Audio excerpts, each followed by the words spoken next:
അതിരപ്പള്ളിയിലെ പോലീസുകാർ മറ്റൊരു തിരക്കിലാണ്. അവിടെ സ്റ്റേഷനിലെത്തിയ ഒരു കാട്ടാനയെ തുരത്തുകയാണ് അവർ. ഒരു ഒറ്റയാനെത്തി ഏഴാറ്റുമുഖം ഗണപതിയാണ് പോലീസ് സ്റ്റേഷനിലെത്തിയത്. അപ്പോൾ പോലീസ് സ്റ്റേഷന് സമീപം നിലയുറപ്പിച്ച യാനയെ പോലീസുകാർ ചേർന്ന് തുരത്തിയ ദൃശ്യങ്ങളൊന്ന് കാണാം.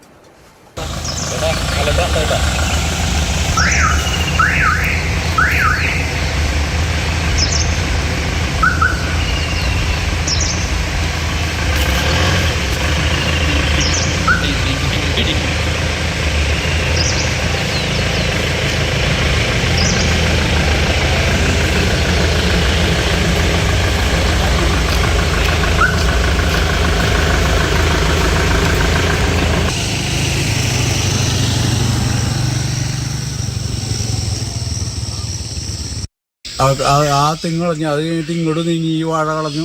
പിന്നെ മൊത്തം കളഞ്ഞതിന് ശേഷമാണ് പോയത്. ഇതിനിടയിൽ ഞാൻ ആനേനെ ഓടിപ്പിക്കാൻ ശ്രമിച്ചപ്പോൾ ആന എന്നെ തിരിഞ്ഞു ഓടിപ്പിച്ചു. എന്നെ കൊല്ലാൻ വന്നു. ഞാൻ ഓടി രക്ഷപ്പെട്ടു. ഓടില്ലാന്നുണ്ടെങ്കിൽ എന്നെ ആക്രമിച്ച് ശരിയാക്കിയാനെ. അപ്പോൾ ഇത് ഡെയിലി വരാം. മനഃപൂർവ്വം അഴിച്ചുവിട്ട് തീറ്റിക്കുക, അതാണ് നടന്നുകൊണ്ടിരിക്കുന്നത്. ഇതിന് സിമ്പിളായിട്ട് പരിഹരിക്കാൻ പറ്റും. കുഴന്തയത്ത് പെൻസിട്ട് ആന ഇങ്ങോട്ട് വരില്ല. അത് ചെയ്യാത്തോടത്തോളം കാലം ഇങ്ങനെ ആക്രമിച്ചുകൊണ്ടിരിക്കുക. അപ്പോൾ എൻ്റെ കാഴ്ചപ്പാടിൽ ഇത് ഇവിടെ നമ്മുടെയൊക്കെ ഇവിടെ നിന്ന് ഓടിപ്പിക്കുക എന്നുള്ള ഒരു ലക്ഷ്യം, മൊത്തം കാടാക്കി മാറ്റാം. അതിൻ്റെ കൂടെ ലക്ഷ്യം ഇവിടെ ആ തെങ്ങ് കളഞ്ഞാൽ.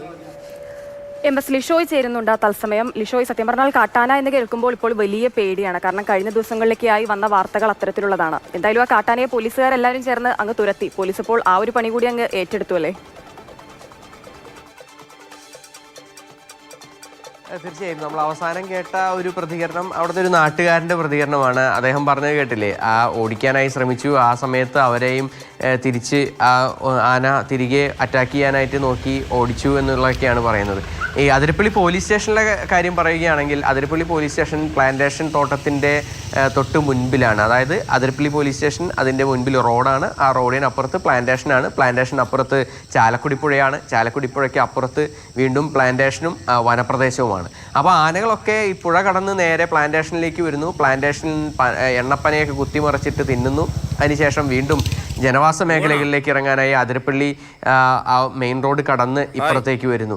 അപ്പോൾ അതിരപ്പള്ളി പോലീസ് സ്റ്റേഷൻ്റെ ഒരു പ്രത്യേകത, അതിന് മുൻപിലൊരു തെങ്ങുണ്ട്. ആ തെങ്ങിൽ നിന്ന് ഓല പറിച്ച് തിന്നുന്നതിന് വേണ്ടി പലപ്പോഴും ആനകൾ എത്തുന്നത്. ഞാൻ തന്നെ ഇപ്പോൾ ഏകദേശം ഒരു 4-5 തവണ ആന ഈ അതിരപ്പള്ളി പോലീസ് സ്റ്റേഷൻ്റെ മുൻപിലെത്തിയ വാർത്ത റിപ്പോർട്ട് ചെയ്തിട്ടുണ്ട്. ഒരു തവണ അതിരപ്പള്ളി പോലീസ് സ്റ്റേഷൻ്റെ ആ ഒരു മതിലുണ്ട്, ആ മതിൽ കടന്ന് ആന കവച്ചു വെച്ച് ഇപ്പുറത്തേക്ക് കടന്ന് ആ തെങ്ങിൽ നിന്ന് ഓല പറിച്ച് നിന്ന് തിരികെ അപ്പോഴും പോലീസുകാരും വനംവകുപ്പും എത്തി വീണ്ടും ആ വനത്തിലേക്ക് തന്നെ, അല്ലെങ്കിൽ ഈ പ്ലാന്റേഷൻ മേഖലയ്ക്ക് അപ്പുറത്തേക്ക് ഓടിച്ച് വിടുകയാണ് ചെയ്തത്. ഈ പോലീസുകാർക്ക് നേരത്തെ അഭിലാലേട്ടൻ പറഞ്ഞ പോലീസുകാരുടെ കഥയിൽ അവർക്ക് ഈ ക്രിസ്മസ് കരോളിനൊപ്പം നൃത്തച്ചുവടൊക്കെ വെക്കാനാണ് സമയമെങ്കിൽ, അത്തരത്തിലുള്ള കാര്യങ്ങൾക്കൊക്കെ സമയമുണ്ടെങ്കിൽ, പക്ഷേ ഇവിടെ അതല്ല. ഇവിടുത്തെ അതിരപ്പള്ളിയിലെ പോലീസുകാർ ഏറെ റിസ്ക് ആണ്. കാരണം ഏത് സമയവും ആനയുടെ ആക്രമണം കൂടി പ്രതീക്ഷിച്ച് വേണം അവർ ആ സ്റ്റേഷനിൽ ജോലി ചെയ്യാനായി. ഇതുവരേക്കും പോലീസുകാർക്ക് നേരെ ആക്രമണം ഉണ്ടായിട്ടില്ല. പക്ഷേ ഇനി ഏത് നിമിഷവും അത് ഉണ്ടാകാം എന്നുള്ളൊരു പേടിയിലാണ് അവരിപ്പോൾ അവിടെ കഴിയുന്നത്.